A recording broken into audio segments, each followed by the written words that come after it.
Hello everyone, welcome to my channel daring developer and आज के video में हम बनाने वाले एक एचटीएमएल से पर्सनल साइट। तो अगर आपने इससे पहले बेसिक वीडियो नहीं देखी कि एचटीएमएल क्या होता है तो आप वो ज़रूर देख लीजिएगा। और चलिए शुरू करते हैं। तो हमें साइट बनाने के लिए सबसे पहले हमें किस चीज़ की ज़रूरत है? कोड एडिटर की। तो हमने कोड एडिटर ओपन कर लेते हैं। ओके, विजुअल कोड स्टूडियो हमने ओपन कर लिया है। और जैसे कि आप यहाँ पे अगर आपने कभी नहीं बनाई है तो यहाँ पे न्यू ये होता है न्यू फाइल बनाने के लिए, ओपन फ़ोल्डर के लिए या फिर ओपन, अगर ये बाय चांस टैब आपको नहीं दिख रहा होगा तो आप फाइल में जाकर डायरेक्ट यहाँ से भी कर सकते हैं।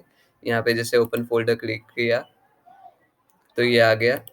अब यहाँ पे मैं न्यू फ़ोल्डर क्रिएट कर देता हूँ, HTML personal site create.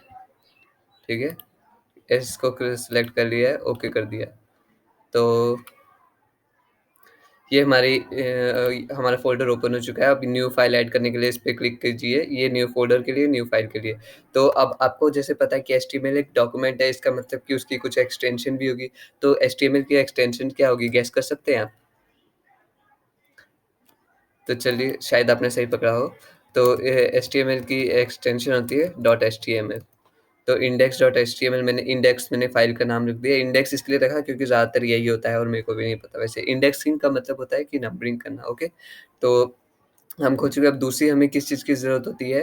Browser की। तो हम क्रोम ब्राउज़र भी खोल लेते हैं। तो ये आ जाता है इधर, ये इधर आ गया क्रोम ब्राउज़र। अब हम एचटीएमएल, एक सेकेंड, सी डॉक। तो कंट्रोल बी से ये हाइड हो जाता है वो टैब फ़ोल्डर्स वाला, तो अभी हमें उसकी ज़रूरत है नहीं। Wait, okay. तो अभी जो हमें जिसकी मेन ज़रूरत है तो वो यही है, डॉक टाइप, ओके। तो अब ये जो आपके सामने दिख रहा है ये कोड, इसे बोलते हैं एचटीएमएल बॉयलर प्लेट, मतलब कि, और ये जो है मतलब आप कोई भी एचटीएमएल की फाइल बना रहे होंगे ये तो होता ही होता है, मतलब होना ही चाहिए।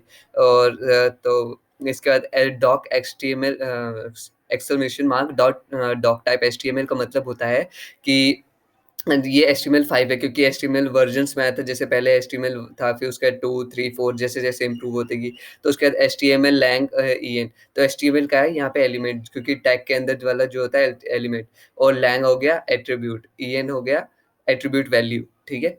तो हमने ये पढ़ा था, और नहीं पढ़ा तो मैं अभी भी बोलूँगा वीडियो जाके देख लीजिएगा, लेकिन इसके बाद देख लीजिएगा।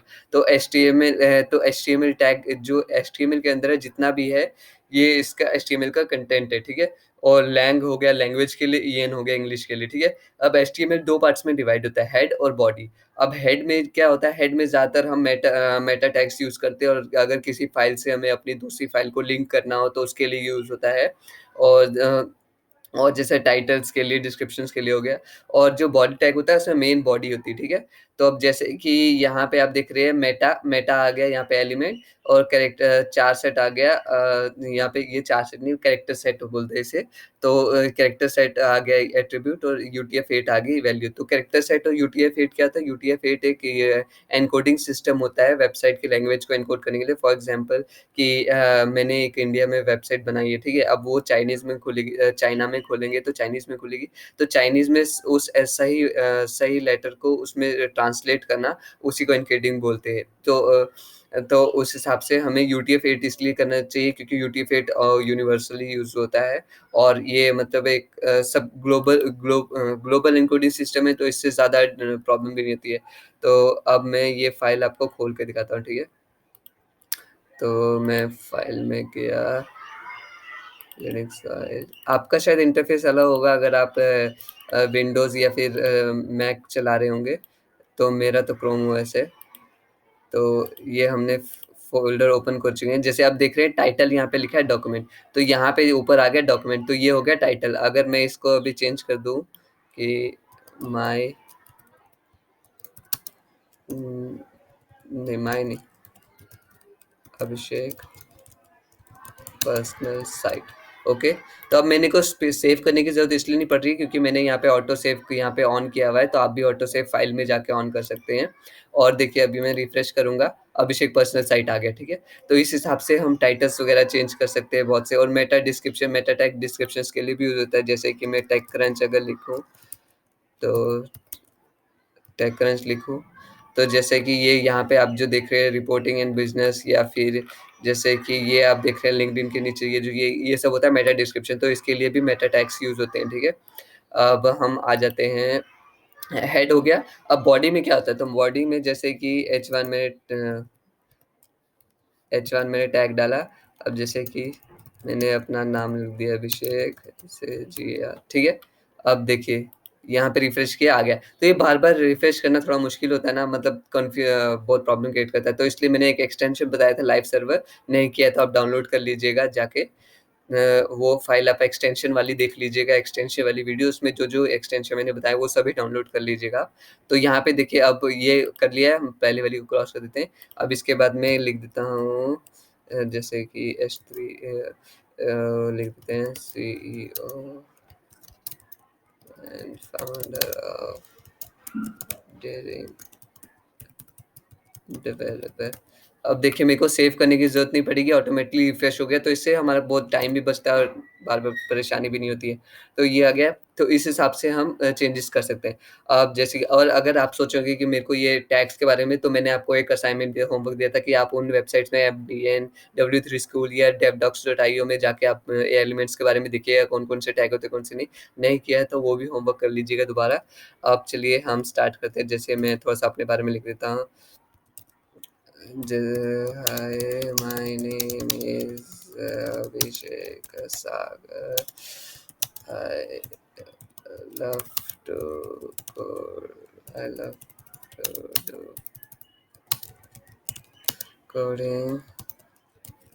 Coding is like a power to bring my imagination into a reality, ठीक है? तो ये मैंने जैसे अपने बारे में लिख दिया।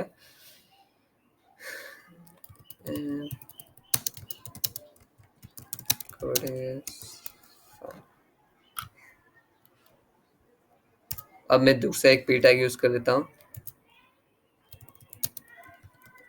but sometimes I hate it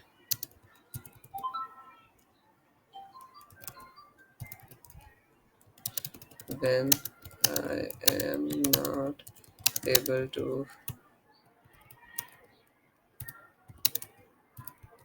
solve a bug or error, but still I do it because I love it. Okay, तो जैसे कि मैंने ये क लिखा, अब आप देख रहे होंगे कि मैंने जैसे p टैग यूज़ किया है H1, तो यहाँ पे पहले p टैग में कोई स्पेस नहीं है, दूसरी बार p टैग किया स्पेस आ गई। तो ये जब हम डिफरेंट जो जैसे ही हम एलिमेंट करते हैं तो एक स्पेस अलग-अलग आ जाता है। अगर तो आपको थोड़ी-सी स्पेस देनी होगी, आप दूसरा पैराग्राफ स्टार्ट कीजिएगा था, तो ये पैराग्राफ स्टार्ट हो रहा है, ठीक है? p टैग मतलब पैराग्राफ के लिए होता है। तो अब इसके बाद जैसे कि मैं यहाँ पे डिनोट करता हूँ, अब इसके बाद मैं थोड़ी-सी एक और हेडिंग डाल देता हूँ। तो इसके बाद आता है, जैसे मैंने डाल दी अब अपनी थोड़ी हॉबीज़ बताते हैं, माय हॉबीज़। पर्सनल साइट बना रहे हैं तो थोड़ा-सा अपने बारे में होना चाहिए ना। तो जैसे कि अब आपने देखा होगा कि अब आपको पता कैसे चलेगा कि हॉबीज़ जो होती है जैसे कि 3-4 होंगी, तो कैसे करेंगे हम?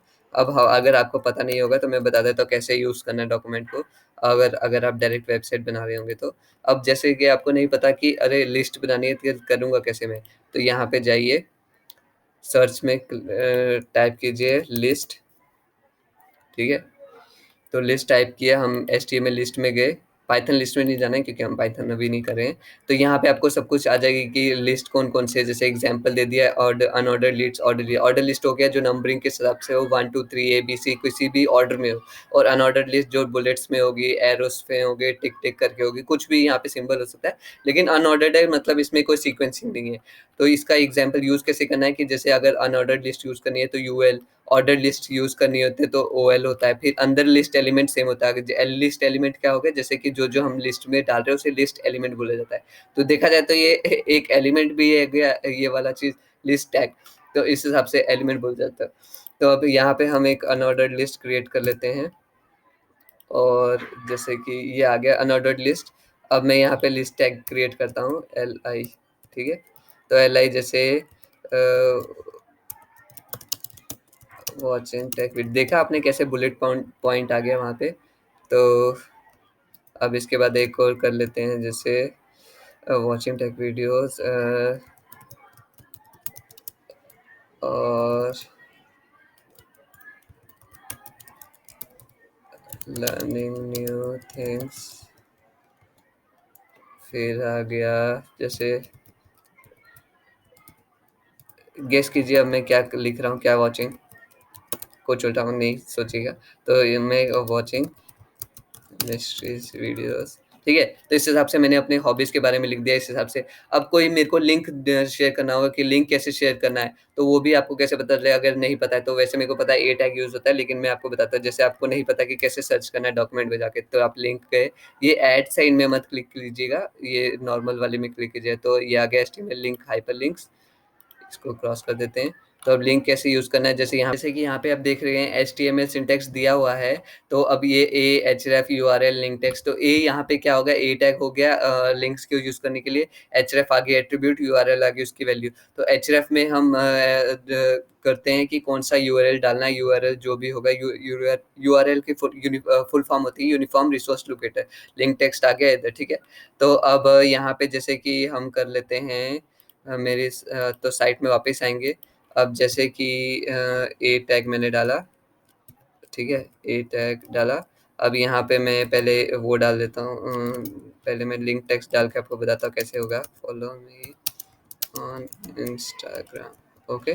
तो जैसे आप देख रहे हैं यहाँ पे मैंने कर दिया, तो ये जो आ गया फॉलो मी इन इंस्टाग्राम आ गया लिंक। तो इसको मैं क्लिक करूँगा, कुछ नहीं होगा, क्यों? क्योंकि यहाँ पे मैंने कोई यूआरएल डाला नहीं है। अब मैं यहाँ पे अगर मैं अपने लिंक्डइन सॉरी इंस्टाग्राम का मैं लिंक डाल दूंगा, तो .com/BHASHK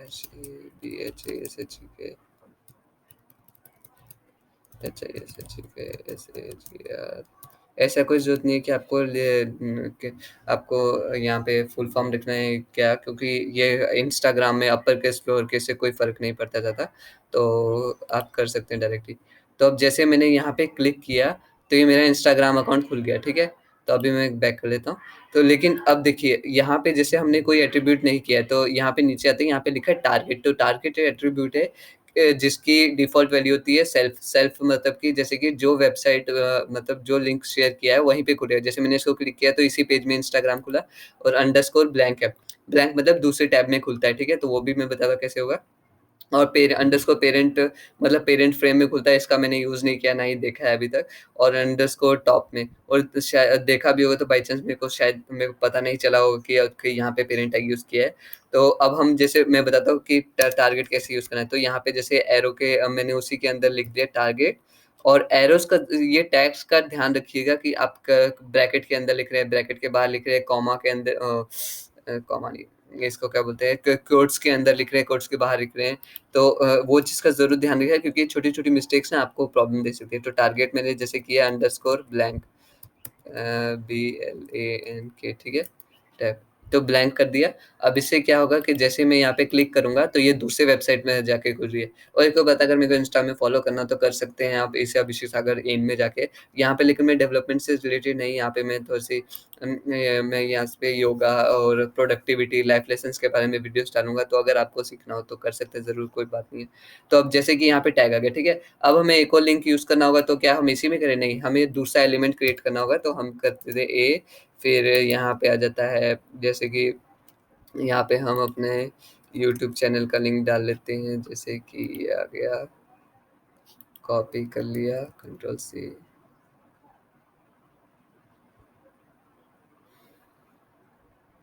ओके, ये हमारी साइट खुल चुकी है। तो हमने कॉपी कर लिया लिंक, अब यहाँ पे हम पेस्ट कर लेते हैं, कंट्रोल वी। और इसके बाद जैसे कि मैंने टेक्स्ट डाल दिया, subscribe to my YouTube channel, subscribe to my YouTube channel. तो देखिए ये कैसे आ गया है। अब अगर आपको चाहिए होगा कि नहीं एक लिंक एक के नीचे आना चाहिए, ठीक है, तो हम यहाँ पे क्या कर सकते हैं, बी आर टैग का यूज़ कर सकते हैं। तो बी आर हमने जैसे यूज़ कर लिया, तो इससे क्या हुआ, लिंक नीचे आ गया, ठीक है, जैसे कि देख रहे हैं लिंक नीचे आ गया। और बाई चांस अगर जैसे आपको लिस्ट में यूज़ करना पड़े, आप इसको नीचे अंदर नीचे करने के दो तरीके, एक तो बी आर टैग का यूज़ करके, और दूसरा कर सकते हैं आप जैसे लिंक्स का, लिस्ट का यूज़ करके। कैसे, जैसे यूएल आ गया, इसके नीचे एल आई आ गया, फिर ए टैग हम जैसे यूज़ कर देते हैं तो टैब। अब मैं खाली यहाँ पे आपको दिखा रहा हूँ, जैसे ये एक लिंक आ गया, अब दूसरा लिंक आ गया जैसे एल आई, यहाँ पे ए टैग एंटर टैब, फिर यहाँ पे जैसे ब्लिंक आ गया, ठीक है। तो ये दूसरा लिंक लिस्ट के अंदर, इस हिसाब से भी आप ऊपर नीचे कर सकते हैं। और अगर यहाँ पे अगर आप डाल देंगे डेकोरेशन, जैसे अब हम लिस्ट में गए ना, नहीं एक सेकंड, कंट्रोल शिफ्ट, ओके ये, और ये कैंसिल कर देते हैं। लिस्ट टैग में आ गए हम। तो लिस्ट में यहाँ पे एक स्टाइल के लिए भी होता है, कहाँ गया कहाँ गया कहाँ गया, O L write yourself HTML description D D defence, एक बार ट्राई करते हैं।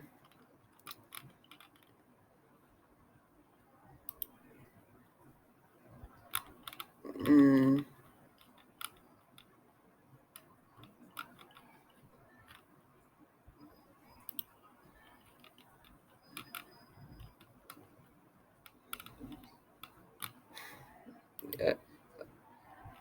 अदर लिस्ट में आप जाके दे सकते हैं कि कैसे लिस्ट बनता है ये, जैसे यहाँ पे है डी डी वगैरह।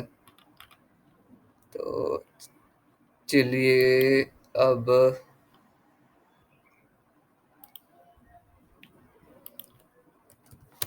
List style, W3 school list style में गए, तो यहाँ पे ये वैसे CSS आ गया, तो अभी हम CSS नहीं करेंगे, मैं बस एक बार चेक कर लेता हूँ अगर इसमें डायरेक्ट हो जाए तो। जैसे लिस्ट स्टाइल टाइप, जैसे यहाँ पे अगर आपको चेंज करना हो ना, तो यहाँ पे आप कैसे कर सकते हैं, अनऑर्डर्ड लिस्ट में गए,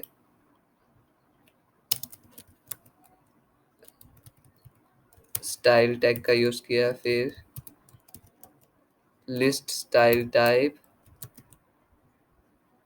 नन किया। अब इससे देखते हैं क्या चेंजेस होते हैं। ओके, इससे यहाँ पे कुछ नहीं हुए चेंजेस।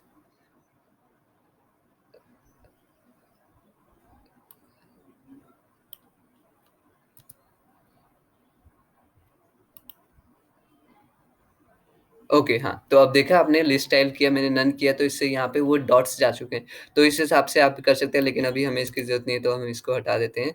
और मैं ये बी आर टैग को भी हटा दे रहा हूँ। तो बी आर टैग भी हटा दिया, तो अब दोनों साथ में आ जाएंगे। अब जैसे कि मुझे इसको सेंटर में करना है, तो यहाँ पे मैं कर देता हूँ,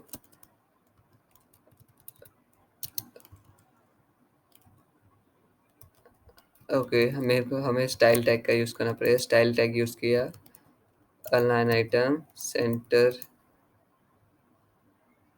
ओके अलाइन आइटम से नहीं हुआ, तो text align, text align centre, let's see if it works. Yes, तो आपने देखा कि अब सेंटर में आ गया, मेरे को ये सेंटर करना था। तो इस हिसाब से हम सेंटर में कर सकते हैं, अगर किसी चीज़ को सेंटर में करनी हो, किसी चीज़ को कहीं करना हो, तो ये आप सब चीज़ डॉक्यूमेंट्स में जाके यहाँ पे आप सर्च कर सकते हैं। आपको जो भी है, जैसे थोड़े से वर्ड्स, कीवर्ड्स लिख दीजिएगा। कीवर्ड्स मतलब जैसे कि मेरे को लिस्ट की स्टाइल चेक करनी थी, तो मैंने लिस्ट स्टाइल किया, ज़्यादा ज़्यादा कुछ नहीं सोचा, डायरेक्ट उतना सा सर्च कर दिया। अब जैसे हमें इमेज टैग यूज़ करना पड़ेगा, तो यहाँ पे हम इमेज अभी हम किसी की भी ले लेते हैं, जैसे देख सकते हैं,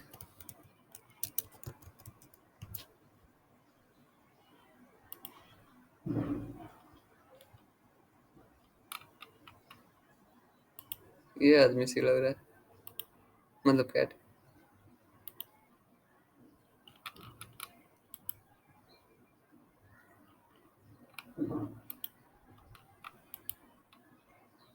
कॉपी इमेज एड्रेस, बस ये लिंक छोटा हो तो ओके, इतने इमेज तो अब हम देखते हैं ये लिंक पर छोटा हो।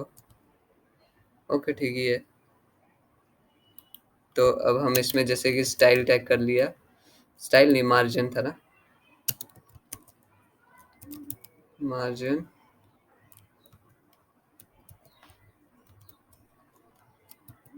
इक्वल। ओके, मार्जिन ऐसे डायरेक्ट यूज नहीं होगा, तो हमें वो यूज करना पड़ेगा, style tag.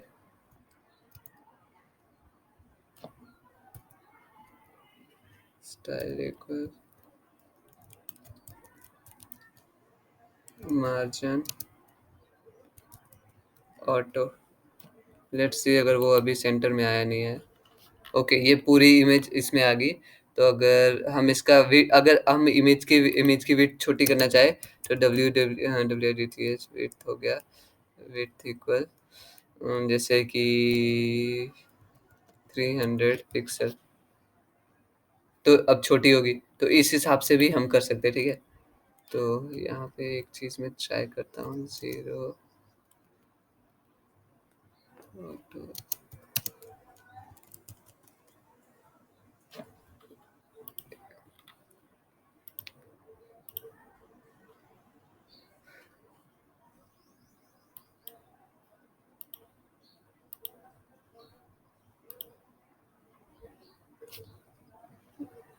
Margin area.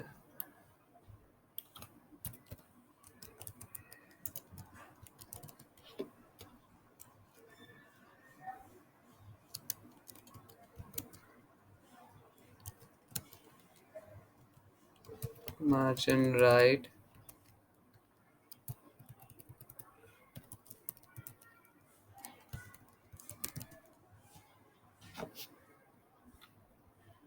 Okay, जब हम मार्जिन यूज कर रहे हैं ना, वो इसमें फुल वीडियो का फुल इमेज कर रहा है। तो यहाँ पे हम अभी इस चीज का नहीं करेंगे, तो हम स्टाइल्स में हम डीप में जाएंगे थोड़ी देर बाद, मतलब। तो फिलहाल के लिए इतना ही, मैं ये सब हटा देता हूँ।